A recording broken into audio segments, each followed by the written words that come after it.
前阵子618的时候，我们出了一期全价位的手机购买指南啊，全文有几百万的播放，关注度还是很高的。当时没有聊到平板，你正在使用 Pad 产品的小伙伴可以扣波1，没有的可以扣波2啊。现在是暑假期间啊，这个苹果的交易优惠啊，各品牌的新学期装备促销啊，都已经开始了。我们总结了目前各家在售的啊，整整48款平板。不做这期视频，我都不知道有这么多平板在售啊。逐一对比了他们的配置、价格，我们花了将近10天的时间啊，兄弟们千万记得点波赞啊，特别感谢。从中呢挑选出了全价位小白测评认为的值得购买的平板产品。开始之前呢，先例行叠甲啊，第一就是由于观看时间差啊，会有价格波动，大家重点看型号。第二是选机原则呢，依旧跟手机一样啊，是综合性价比加上方向偏重。第三点就是同价位，如果你还有其他选择，欢迎分享。如果有激烈意见，请记住，一定是我们搞错了。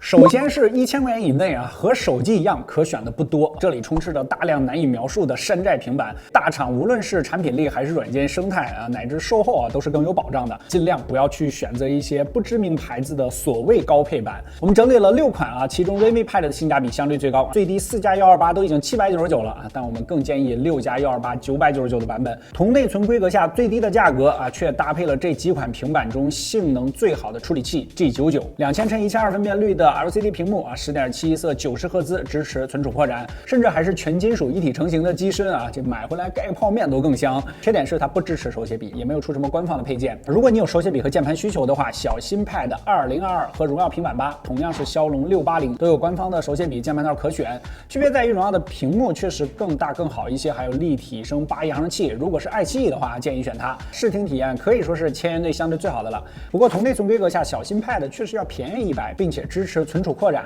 看这个价位的小伙伴啊，估计预算都非常紧张。这平板更换频率呢，肯定是低于手机的。我们更建议选择大内存的红米和小新这2款6加128，价格都控制在了1000块钱以内啊，可以考虑。这个时候啊，不知道会不会有小伙伴说啊，哎，我就1000块钱，我就想要苹果，怎么办呢？我们也专门帮你研究了啊，1000块钱在官网你是可以买个笔的。这个价位实话说只能去找二手了啊。iPad 6啊，这是你可以买到的最便宜的支持升级到 iPadOS 17的机型了，并且还支持1代的 Apple Pencil。当然，这一支笔可能就比这二手 iPad 6要贵了啊！强调一下，这二手 iPad 的水还是比较深的啊，仔细甄别建议面交。1到2000块钱这个价位，可选的机型就比较多了啊，各家的入门、终端和部分老旗舰都可以买到。去年2000价位的870，今年还是比较香的啊。首先是游戏党啊，建议拯救者 Y700啊，视频上的时候估计新款已经发了，但是价格肯定没这么低。安卓阵营唯一可选的小平板系列，8.8英寸2颗 XO 的震动马达，3.5毫米耳机孔，游戏体验相较于同价位的手机和其他平板啊，简直拉满。这充电45瓦也不算慢了，但是注意，它很专注游戏啊，没有官方手写笔和键盘，第三方的话只能用这种蓝牙键盘了。在视频上线前呢，联想又上了一款新平板啊，小新 Pad Pro 12.7，这性价比我们看了一下也确实挺高啊，临时加了进来。骁龙870 12.7寸 2.9K 的 LCD 屏幕，刷新率144赫兹啊，接口呢还是 USB 3.2，还支持1TB 的扩展啊。不过它的充电功率确实低了一些啊，只有20瓦，这个配上10200毫安时的电池，这时间有点酸爽。但是看在8G 1699起步的价格上，还要啥自行车？我没说要自行车。这个价位如果注重学习办公的话呢，华为生态的 MatePad 11啊，注意是2023款啊，降价之后1999可以入手。2.5K 120赫兹 LCD 屏幕表现正常，不过骁龙865 22.5瓦的充电速度在同价位啊不算出彩，但是放在华为自身产品线里，那性价比就可以说是遥遥领先。软件互联丰富啊，即使你不是华为手机用户啊，对手写笔啊、各类笔记啊、办公软件的适配优化呢，体验也都要更好一些。小米平板6是2000元价位内啊，我们主观认为软硬件综合最均衡的一台啊。2.8K 144赫兹的 LCD 屏幕，先手拉开一波差距啊。870大家打平，充电33瓦，软件互联体验你不跟华子比，我阿米还是可以的。虽然屏幕有塑料支架，但是金属一体机身质感也 OK， 属于小米扔2000元内炸鱼的机型。中央大屏的话有俩，老款的小米平板5 Pro 12.4寸和荣耀平板 V8 Pro 都过了12英寸啊。小米的优势是快充和更高规格的摄像头，这接口呢也升级到了 USB 3.2。荣耀这边800的性能要比870要强上一些，屏幕144赫兹的刷新率也要更高，同时8扬声器影音体验也更好啊。但注意 V8 Pro 呢阉割了陀螺仪和 GPS 啊，电容率不高啊，但是要提醒大家。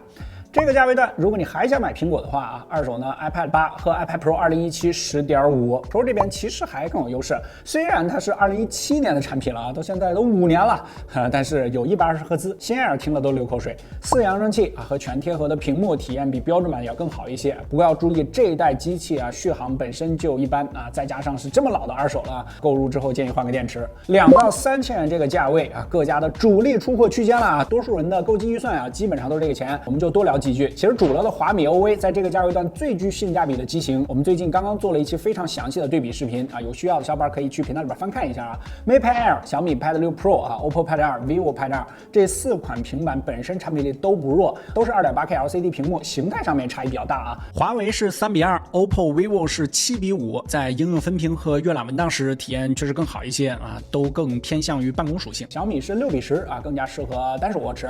在核心配置上呢，小米是最顶的啊，2399的起步价啊，给了你满血骁龙8 Plus。OV 这边呢就是天玑9000，华为呢是骁龙88要弱一些了。但是要说互联体验的话啊，这个顺序就可以掉个头了啊。华为的联动呢确实更加丰富稳定。vivo 这边 Pad 2的套娃小弟啊 ，iQOO Pad 这处理器反而小小的升了级啊，算是性能增强版的 vivo Pad 2了。然后 Magic Pad 刚发啊，竞争力其实也不错，2.8K 144赫兹的 LCD 屏幕，关键是它的屏幕尺寸啊给到了你13英寸啊，屏幕亮度也拉到了近700尼特，配合8扬声器，爱奇艺绝配啊。快充66瓦啊，终于跟上了平板第一梯队。要说最大的槽点啊，就是不知道从哪学的坏习惯，用上了骁龙88。好在这个超大平板释放也跑得开，我们白云频道有详细测评可以看一下。苹果啊，终于有在售机型了。iPad 9虽然是上一代的数字系列啊，但是相比于 iPad 10性价比其实还不错的啊。iPad 10这波属实提升不多啊，换了个 ID，A14 相比于 A13的也没什么明显的差距，屏幕依然是非全贴合的，充电接口改了吧？那还支持的是1代笔，给笔充电你还得再配个转接头。如果你只想买一款 iPad 的入门产品 ，iPad 9依然是在售款里性价比最高的。小组爷2000到3000块钱厮杀很激烈啊，大家的产品力其实都不弱。如果你没有什么特别的需求的话，其实是可以用什么手机买什么平板的。如果抛开品牌的话啊，我们建议学习办公的话，华为；性能游戏的话，选小米。两者兼顾 ，OPPO Pad 2、vivo Pad 2。如果你自己想的非常明白了，买回来我就是看视频的啊，咱就爱奇艺。Magic Pad 啊，苹果这边呢就是 iPad 9，3000到6000元，这跨度比较大啊，因为再往上也没多少台可选了，基本都是苹果的天下了。首先是 iPad Air 5啊 ，M1 芯片的性能直接断档式的与其他平板拉开了差距。上几年大学完全不用担心性能过时，唯一的缺点就是屏幕只有60赫兹。目前交易优惠呢4399送2代笔啊，算下来和 iPad 10一个价了。游戏机呢就是 iPad mini 6了啊，满血版 A15，绝大部分游戏都游刃有余。屏幕相比于上一代呢也升级成了全屏，这8.3的尺寸兼顾视野和手感，距离完美的游戏体验就差一高刷了啊。由于屏幕排线设计的原因，在竖向使用，比如说浏览文字的时候，这个画面呢可能会出现果冻效应啊，屏幕比较敏感的小伙伴需要注意。华为 MatePad Pro 11性能版高素质的 OLED 屏幕是其优势啊，刷新率也到了120。作为华为的旗舰产品啊，各种适配优化肯定是排在最前列的，也是首批支持 PC 级 WPS 的机型。但说是性能款啊，其实就是骁龙88，懂的都懂。